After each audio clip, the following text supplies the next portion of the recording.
അടിപൊളി സ്ഥലമാണല്ലോ. എവിടത്തേക്ക് ഇങ്ങനെ ഓടിപ്പോകുന്നതെന്ന് വിചാരിക്കുന്നുണ്ടാവല്ലേ. ശരിക്കും ഇത് ഒമാനിൽ ഫഞ്ച എന്ന് പറയുന്നൊരു സ്ഥലത്താട്ടോ. എന്തായാലും ഇങ്ങനെയുള്ള സാധനങ്ങൾ എൻ്റെ വീക്ക്നെസ്സാണ്. അങ്ങനെ നേരെ ഉള്ളിൽ കയറാമെന്ന് വിചാരിച്ചു. ഉള്ളിൽ കയറി നോക്കുമ്പോഴോ നല്ല ഒരുപാട് സാധനങ്ങൾ, എന്ത് ഭംഗിയാ അറിയോ. പൊതുവെ ഒമാനികൾക്ക് ഇതുപോലെയുള്ള ഡെക്കോറ്, വീടിനെ അലങ്കരിക്കുക, ഇങ്ങനെയുള്ളത് ഭയങ്കര ഒരു പാഷൻ കേട്ടോ.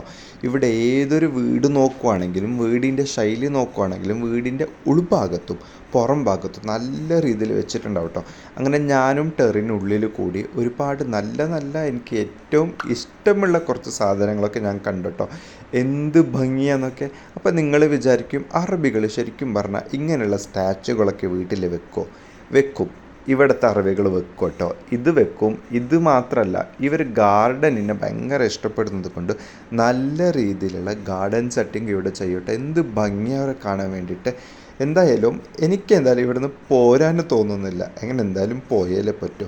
പുറമേ നോക്കുവാണെങ്കിലും അത്രയും അട്രാക്റ്റീവായിട്ടാണ് ഇവർ വെച്ചിട്ടുള്ളത്. ഇവരുടെ സ്വഭാവം പോലെ അങ്ങനെ കേട്ടോ. എവിടെയാണെങ്കിലും ഇവരൊരു ചോദ്യം ചോദിക്കും, കൈഫൽ ഹാൽ, അസ്സലാമു അലൈക്കും. ഇതൊക്കെ ഇവരുടെ എന്നും നമ്മുടെ നാടിനെ കുറിച്ചിട്ട് കേൾക്കാനും സംസാരിക്കാനൊക്കെ ഇവർക്ക് ഭയങ്കര താല്പര്യം കേട്ടോ. മറ്റു അറബിനെ പോലെയല്ല.